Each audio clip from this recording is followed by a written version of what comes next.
Rwanda's capital Kigali is a host to the Africa CEO Forum, the 7th edition of the largest gathering of financials and decision makers on the continent. Close to 2,000 participants are discussing priorities to boost intra-Africa trade and investment. Welcome. My name is Steven Muvunyi. Thanks for joining CNBC Africa as we bring you the main conversations of the forum.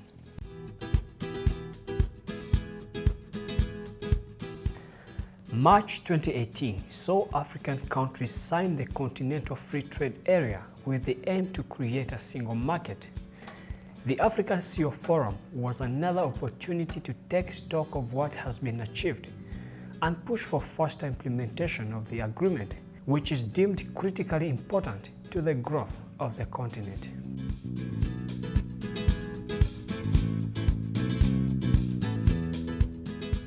The Continental Free Trade Area is on the cusp of coming into force. I understand that only one more ratification is needed.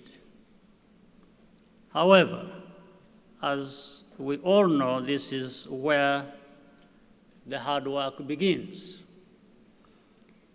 It is very timely for us to gather here today to discuss how to make the most out of this historic agreement, among other important issues.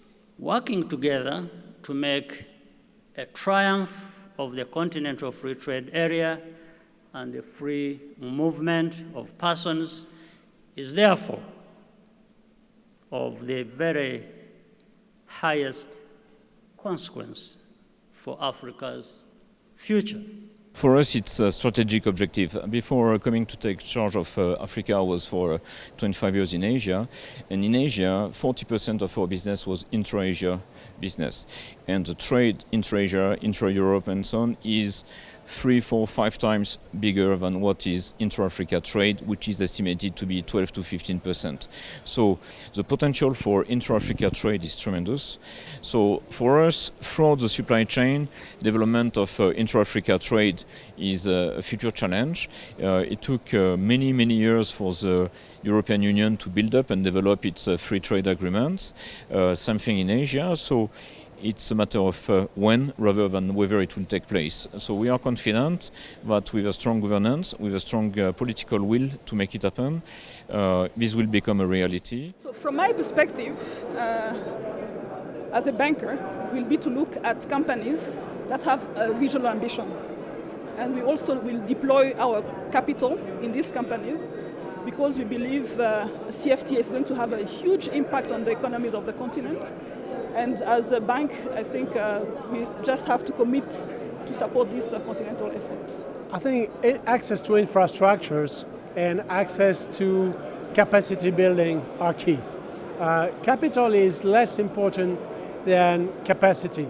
And we have to emphasize, to really invest a lot in building more capacities with young people, especially probably young women, and make them capable to prepare the future of their countries, of their companies. Rwanda's President Paul Kagame, who is among the 4 heads of state who graced the event, reiterated the role of the private sector in actualizing the Continental Free Trade Agreement. We therefore need the urgency and focus that only the private sector can provide with its unique ability to envision new opportunities on the horizon and seize them. However, no one should be satisfied with business as usual.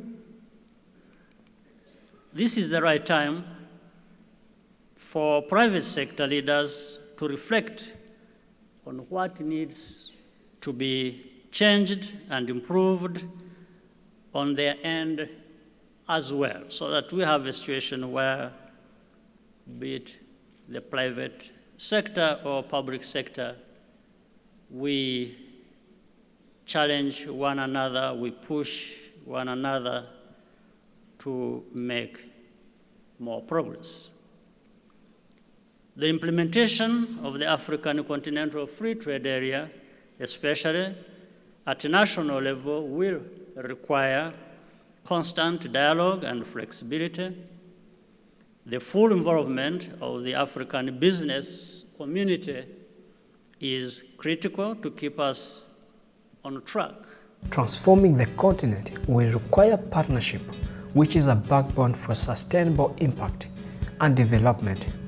This is especially critical when it comes to capacity building. We will not be able to transform the agriculture of our continent if we do not have strong public-private partnership.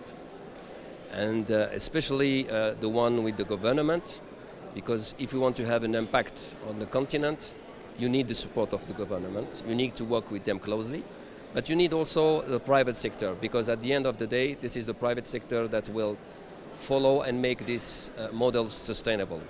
The public and private sectors must work even more closely together to provide the education and training that will equip Africa's young workers with the skills to excel in manufacturing, services, and technology. Africa will soon be the biggest on some measures.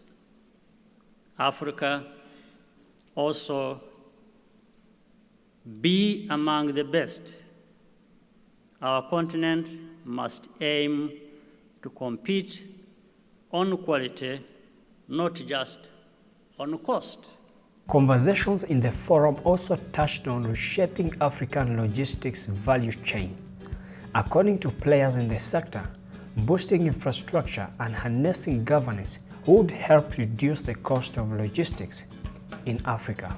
There were numerous talks today to explain that the cost of logistics in Africa is much higher than in many other continents. Partly it is linked to infrastructure, partly it's linked to governance and other type of subject.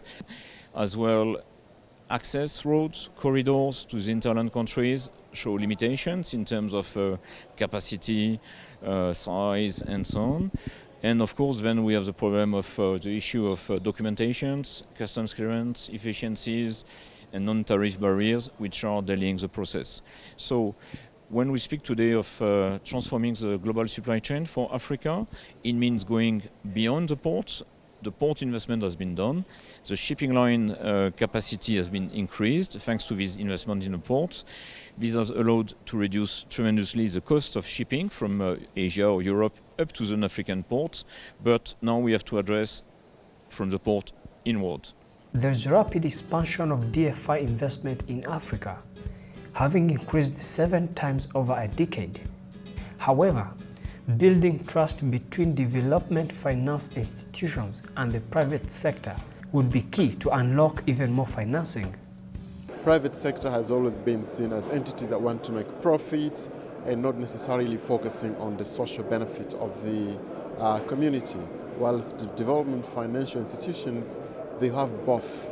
They need to have a return on the equity, but also they have a much bigger picture of the socio-economic impact on the community. So I think the balancing of the two objectives for the two institutions has always been an issue. So moving closer to each other really requires a lot of trust. Private sector has to demonstrate that every single dollar that they're going to raise from the development financial institutions will indeed create a positive impact on the economy. And I think that's where the trust issue comes in. The point is, like Salim Bora and Ibrahim Ajong raised the question of timetable. And I used to work in DFI, and I know it's very difficult for a DFI to have the same timetable as private sector needs. But it's effort, it's procedures that must be adapted, and it's probably also world who have to talk more together. Many believe the CEO Forum is an opportunity to not only forge networks, but also to dissect issues affecting the continent and come up with solutions. I think it's a great conference. It's the third time in a row I attend the conference. We have access to very many companies across the continent, but beyond also the continent, people interested to invest in the continent. It's a great networking opportunity for us to make contacts with peers in the region and beyond. And we create many business opportunities. Many people will meet here, will meet again in the coming months to actually finalize discussions we are having here at the forum. Here it's not only about agriculture, it's about economical integration, it's about all the private sector in all the industry or in all the sectors that we have the opportunity to talk to each other, to exchange, and to see what we could all do at each level in order to make Africa, let's say, growing fast and catching up, let's say, the rest of the world. This is the third consecutive years I'm participating to the Africa CEO Forum. This forum is gaining momentum in terms of size, in terms of quality of the intervenants, in terms of political participation, as we saw this morning with 4 heads of states at the opening ceremony. It shows that there is a great interest and a great willingness from both private companies, international donors and governments to bring together people who want to develop and invest in Africa. This is for us a great opportunity to meet customers, to meet partners, and as well to explore new opportunities for new businesses and new projects in terms of infrastructure, supply chain operations, and digitalization of our operations.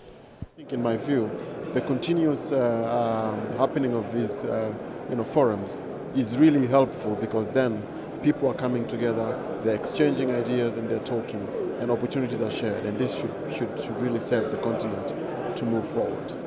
It's important to note, as I wrap up this broadcast, that unlocking capital for entrepreneurs, financing Africa's infrastructure needs, among other commitments made in the forum, will require concerned stakeholders to go the extra mile to make the impact sustainable. My name is Stephen Muvunyi. On behalf of CNBC Africa team, thanks for watching.